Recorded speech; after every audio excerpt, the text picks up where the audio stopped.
Did you know there's a fascinating connection between ethics and philosophy?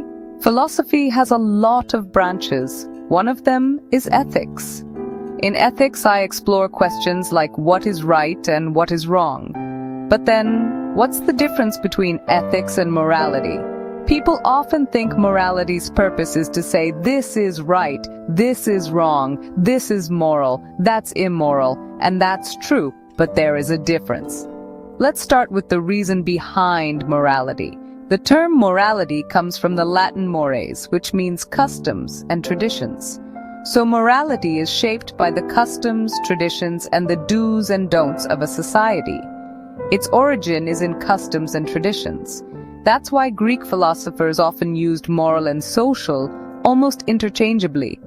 Morality is basically our customs, traditions, and way of life. Now, let's talk about ethics. What's similar between ethics and morality? Well, both help us figure out what's right and what's wrong. But the key difference is, ethics is a conscious intellectual enterprise. It's a formal activity where I use critical thinking deliberately. Ethics acts as a parameter, a standard, to check morality. For example, let's take customs from a society or state. In India, if I talk about dowry or triple talaq, these are parts of morality based on traditions. But are they rational? Are they reasonable?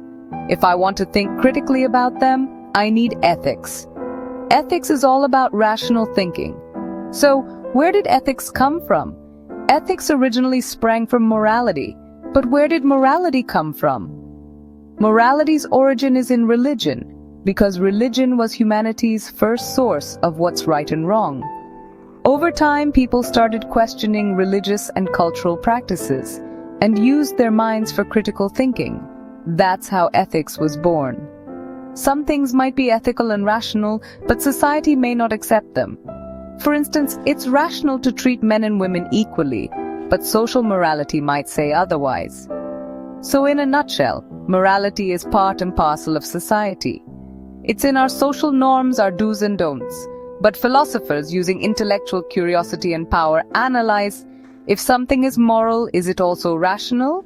Should it be practiced or rejected? The two are interlinked, but ethics is even more important. Because ethics gives you the standard to judge the desirability of morality.